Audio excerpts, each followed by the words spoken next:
எல்லோருக்கும் வணக்கம். அஸ்ஸலாமு அலைக்கும். ஹஷை மரபா சஸ்ரீகால் நமஸ்கார். எப்படி இருக்கீங்க? இன்னைக்கு நம்ம ஸ்டுடியோவுக்கு ஒரு நண்பர் வந்திருக்காரு.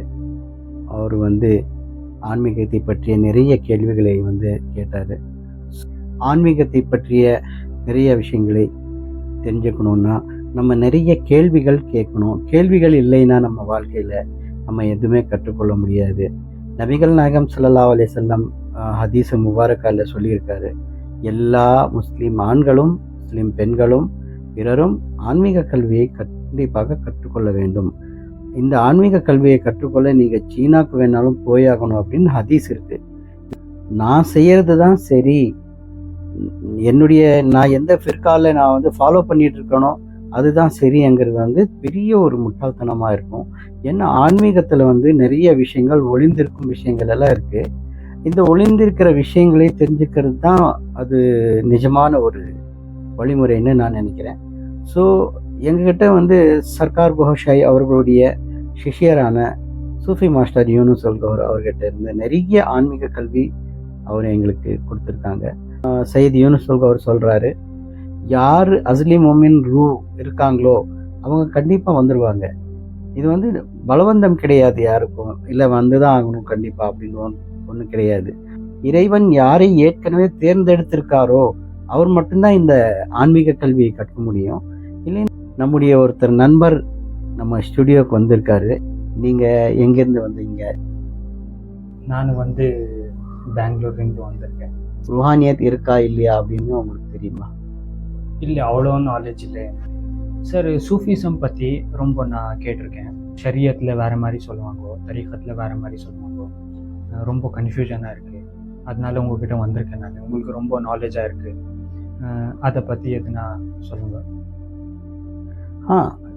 இப்போது ஆன்மீக கல்வி இல்லாமல் இல்லை, இப்போது ஷரியத் மட்டும்தான் இருக்குது அப்படின்னும் சொல்லவும் முடியாது. சரி, ஷரியத்தில் இருந்து தான் தரீக்கத்துக்கு நுழைய முடியும். இப்போது சையத் யூனுஸ் அல் கௌஹர் அவர் மூலியமாக நமக்கு இந்த ஆன்மீக கல்வி கிடைச்சிருக்கு. சரி, இந்த கல்வியை நம்ம ஒரு நிலையில் பார்த்தோம்னா, நம்ம இந்த ஒரு தெஹ்தீர் ருஜால் என்ற இந்த காலத்தில் ஆன்மீக கல்வி கிடைக்கிறது ரொம்ப கஷ்டமாக இருக்கும். ரொம்ப கஷ்டம்னா ரொம்ப கஷ்டம், புரிஞ்சிக்கவே முடியாது. ஏன்னா ஆன்மீக கல்வியை யாரும் ஒத்துக்கவே மாட்டேங்கிறாங்க. ஏன் இதெல்லாம் பொய் அப்படின்னு சொல்கிறாங்க. ஆனால் நிறைய குரான் ஆயத்துகள் இருக்குது, நிறைய ஹதீஸுகள் இருக்குது. கது அஃப்லா மந்தசக்கான நஃப்ஸை சுத்தகரிச்சிட்டாங்களோ அவன் காமியாபாயிட்டான் அப்படின்னு அல்லா தஆலா சொல்கிறான். இந்த மாதிரி நிறைய ஆயத்துக்கள் இருக்குது. இப்போது ஷரியத்தை நம்ம வெறுக்கலை. ஷரியத்தில் இருந்து தான் தரீக்கத்துக்கு நுழைய முடியும். ஆனால் ஷரியத்து தான் ஹக்கு, அதில் தான் இருக்கணும், அதை தவிர வேறு ஒன்றுமே கிடையாது அப்படின்னு சொல்கிறது மிகப்பெரிய பாவம், அது மிகப்பெரிய தப்பு. சரி, இந்த நாலேஜை புரிஞ்சிக்காமத்தான் நிறைய ஃபத்வாக்களை போட்டு சில தார்மீக குருகள் என்ன பண்ணாங்க, சூஃபிகளை கொலை செய்து குவிச்சாங்க. ஆனால் தரீக்கத் என்ற தாலீம் இருக்குது அப்படின்ட்டு இந்த காலத்தில் ஓப்பனாக நின்னது சையதி யூனுஸ் அல் கௌஹர். சர்க்கார் குஹஷாய் அவர்களுடைய சிஷராக சையதி யூனுஸ் அல் கௌஹர் இந்த காலத்தில் ஓப்பனாக நின்று சேலஞ்ச் பண்ணியிருக்காரு. அதுக்கு காரணம் என்னன்னா, அந்த இறைவன் படைத்தான் இல்லையா, அவனிடம் இருந்துதான் அந்த ஆணை கிடைச்சிருக்கு, அவங்களுக்கு ஹுக்கும் கிடைச்சிருக்கு. அவங்க இந்த கடைசி காலத்தில் இந்த ஆன்மீக கல்வியை மக்களுக்கு சொல்லித்தரணும். இதுதான் இறைவனுடைய அல்லாஹ்வுடைய கட்டளை. அந்த கட்டளைக்கு இணங்கி அவர் ஆன்மீக கல்வியை கொடுத்துருக்காரு. சரி, இப்போது சூஃபிசம் இருக்கா அப்படின்னு நீங்கள் கேட்டீங்க. சூஃபிசம் இல்லைன்னா இந்த நஃப்ஸையும் கல்வையும் சுத்தம் பண்ணவே முடியாது. அதை பற்றி நீங்கள் நினைக்க கூட முடியாது. முதல் ஸ்டெப்பு என்னன்னா, ஒரு சரியான மார்க்கதரிசி வேணும், ஒரு சரியான சத்குரு தேவை. அந்த சத்குரு கிடைச்ச பிறகுதான் ரியல் என்ட்ரியே இருக்கு. ஆனால் அந்த குருவும் நிஜமான குருவாக இருக்கணும், அந்த சிஷ்யனும் இறைவனாக தேர்ந்தெடுத்த நிஜமான சிஷ்யனும் இருக்கணும். அப்போ தான் அந்த வேலை நடக்கும். சரி, இந்த காலத்தில் அளவுக்கு அதிகமாக மக்கள் இருக்காங்க, நாஸ்திகர்களாக மாறிட்டு இருக்காங்க. இதுக்கு காரணம் என்னன்னா, அந்த தேவையில்லாத அளவுக்கு ஃபிர்காக்கள் ஆயிடுச்சு. எல்லா ஃபிர்காக்களும் தன்னை வந்து அவன்தான் மோமின், அவன்தான் உண்மையான ஃபிர்கா அப்படின்னு சொல்கிறாங்க. ஷியா, சன்னி, வஹாபி, தேவபந்தி, பரேல்வி, இந்த மாதிரி நிறைய ஃபிர்காக்கள் இருக்குது. அவங்க ஒருத்தரை ஒருத்தர் வந்து காஃபர், நீ காஃபர் அப்படின்னு சொல்கிறாங்க. ஆனால் இந்த வெளியில் இருந்து பார்க்குற மக்கள் என்ன பண்ணுறாங்க, ஒரு பொதுமக்கள், அவங்களுக்கு கன்ஃபியூஷன் ஆயிடுது. என்னடா இது, யாரை ஃபாலோ பண்ணுறது யாரை விடுறதுன்னு தெரியாமல் அவங்க வந்து ரொம்ப பத்குமானா ஒரு சந்தேகத்துக்கு ஆளாகி அவங்க வந்து வேண்டவே வேண்டாம், இந்த மதமும் வேண்டாம், ஒன்றுமே வேண்டாம் அப்படின்னு போயிடுறாங்க வழியை விட்டு. ஸோ ஆன்மீக கல்விங்கிறது இருக்குது. இப்போ வந்து சூஃபிக்கள் அப்படிங்கிறாங்க. சூஃபிக்கள் அப்படின்னு எங்கிருந்தப்பா இந்த வந்தது அப்படின்னு கேட்டால், தர்ம குருகள் என்ன செய்கிறாங்க, சூஃபி அப்படின்னா ஒரு உதாரணத்துக்கு ஒரு கம்பளி துணி அப்படிங்கிறாங்க. ஒரு கம்பளி ஆடை போர்த்தி இருப்பவரை தான் சூஃபிகள் என்று சொல்கிறாங்க அப்படின்னு. எவ்வளோ பெரிய மிஸ்டேக் பண்ணுறாங்க தெரியுங்களா? ஒரு தப்பான ஸ்டேட்மெண்ட் இது. இப்போது சூஃபிக்கள் எங்கேருந்து வந்தாங்க அப்படின்னு சையதி யூனுஸ் கோஹர் கரெக்டாக சொல்கிறாரு. அவர் வந்து சொல்கிறாரு, சஃபாயே ஹல்ப் தஸ்கியா நஃப்ஸ், தஸ்ஃபியாயே ஹல்ப், இந்த ரெண்டையும் சுத்தகரிப்பவன் தான் சூஃபி அப்படிங்கிறார்.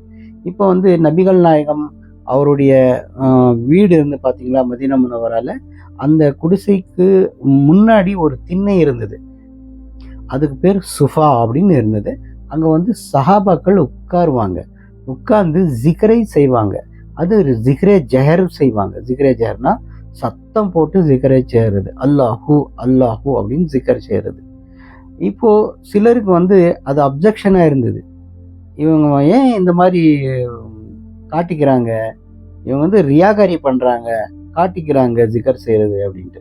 ஆனால் அவங்களுக்கு ஏன் அவங்க வந்து அந்த ஜிக்கர் செஞ்சாங்க அப்படின்னு அவங்களுக்கு தெரியாது. சரி, அந்த சஹாபாக்கள் வந்து அந்த திண்ணையில் உட்கார்ந்ததுனால அந்த சஹாபத்து சுஃபா, அங்கிருந்து தான் அந்த ரூட் வேர்டு சூஃபி அப்படின்னு அந்த ரூட் வேர்டு வந்தது.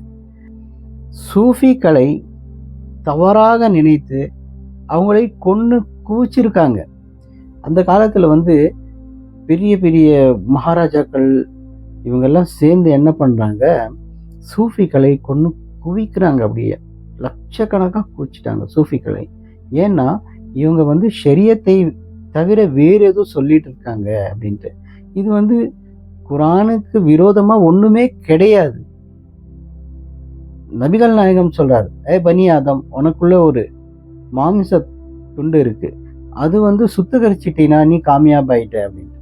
நான் அல்லா தாலாவும் சொல்கிறான், யோமலா யன்ஃபஉ மாலும் வலாபனுன் இல்லாமன் ஆத்தியாலாய் கல்பு சலீம். யார் தன்னுடைய இதயத்தை சுத்தகரிச்சுக்கிறாங்களோ, அவங்க வந்து கல்பே சலீம் கொண்டு வர்றாங்களோ, அவங்க காமியாப் ஆயிட்டாங்க அப்படின்னு இப்போ சூஃபிக்களை தப்பாக சொல்கிறதை நிறுத்திவிட்டு அதை தீர விசாரிக்கணும். என்ன இது, என்ன இருக்குது இதில் அப்படின்னு. ஆன்மீகம் என்பது வந்து எல்லாருக்கும் கிடையாது. ஆன்மீகம் எல்லாருக்கும் புரியவே புரியாது. ஆன்மீகம் சிலருக்கு தான் புரியும். இறைவன் யாரை தேர்ந்தெடுத்தானோ அவருக்கு மட்டும்தான் புரியும். ஸோ அல்லாஹ் தஆலா குர்ஆன்ல சொல்றான், நான் மனிதர்களின் மற்றும் ஜின்களின் அக்ஸரியத்துனா குவான்டிட்டி, அதிகமான குவான்டிட்டியை நான் நரகத்துக்காக படைச்சிருக்கேன் அப்படின்னு சொல்றான். அதிக அளவு அப்படின்னு சொன்னோம்னா மேக்சிமம்னா 90% இருக்கலாம். ஒரு 10% தான் சொர்க்கத்துக்காக அவன் படிச்சிருக்கான். அந்த 10% அந்த காலத்தில் இருந்து இது வரைக்கும் ரொம்ப கம்மியாக வந்தாங்க. இப்போது 1 கோடி பேர் வந்தாங்கன்னு வச்சுக்கோங்க. ஒரு காலத்தில் 1 கோடி பேர் பிறந்திருக்காங்க. அந்த கோடியில் ஒரு 20ஓ 30ஓ இல்லை 100ஓ தான் இருப்பாங்க. அதுக்கு மேலே இல்லவே இல்லை. ஒவ்வொரு நபிக்கும் ஒவ்வொரு வலிக்கும் அவருடைய கோட்டா கொடுக்கப்பட்டது. ஒருத்தருக்கு 5000, ஒருத்தனுக்கு 2000, ஒருத்தருக்கு 1000, ஒருத்தனுக்கு 100. சிலர் வந்து ஒருத்தனுக்காக வந்திருக்காங்க. ஸோ இந்த ஆன்மீக கல்வியை தப்பாக பேசுறதை விட்டு இந்த கல்வி எப்படியாப்பட்டது அப்படின்னு தெரிஞ்சுக்கிறது ரொம்ப முக்கியம். நீங்கள் நல்ல கேள்வி கேட்டீங்க. இந்த கேள்வி வந்து நிறைய பேர் எங்ககிட்ட கேட்டிருக்காங்க. நம்ம சையதி யூனுஸ் கோஹர் ரொம்ப அழகாக பதில் சொல்லியிருக்காங்க.